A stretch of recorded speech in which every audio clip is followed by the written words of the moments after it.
সেদিনকে আমি শাড়ি টাড়ি পরে গিন্নি সেজে যাচ্ছিলাম মায়ের বরণে। তোমাদের আগের পার্টে তো দেখিয়েছি যে পাড়ার কালী পুজো হয়, কতটা ধুমধাম করে হয়। এই পুজোরই বরণ পর্ব তোমাদের সাথে আজকে শেয়ার করছি। সবার ফার্স্টে পাড়ার বউরা ঘুরে ঘুরে কি সব যেন বরণ করছিল, আর আমার মা এইদিকে বরণ করতে শুরু করে দিয়েছে। আমার না ছোটবেলা থেকে বরণ টরণ দেখতে খুব ভালো লাগে, আর মেনলি যেটা ভালো লাগে সেটা হচ্ছে সিঁদুর খেলা। আর আগে তো আমি অবিবাহিত ছিলাম, আমার গালে কেউ সিঁদুরই লাগাতো না, মনে হতো যে একটা কেউ সিঁদুর লাগিয়ে গেলে খুব ভালো হয়। তারপর আমিও শুরু করে দিলাম বরণ করা। এখন যেহেতু আমি বিবাহিত, তাই সবাই এক গাল সিঁদুর মাখিয়ে দিয়ে চলে গেল। যাই হোক, তারপর শুরু হলো মেন পর্ব, ধুনুচি নাচ। আমি এই নাচটা তেমন ভালো পারি না, আর আমি কোনো নাচেই পটু নই। তা সত্ত্বেও আমাকে নাচতে হলো, কারণ হাতে ধুনুচি ধরিয়ে দিয়ে চলে গেছে। আমার মা তো পুরো নেচে ফাটিয়ে দিয়েছিল, কিন্তু মাঝখানে হয়ে গেল একটা অন্যরকম ঘটনা। একটা মামি আমাদের সাথে নাচ করছিল, নাচ করতে করতে জানি না কি অসুস্থ হয়ে গেছিল না কি হয়েছিল জানি না, অন্যরকম বিহেভিয়ার করছিল।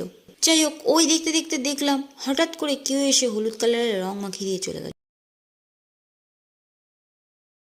শেষে একটাই কথা বলার,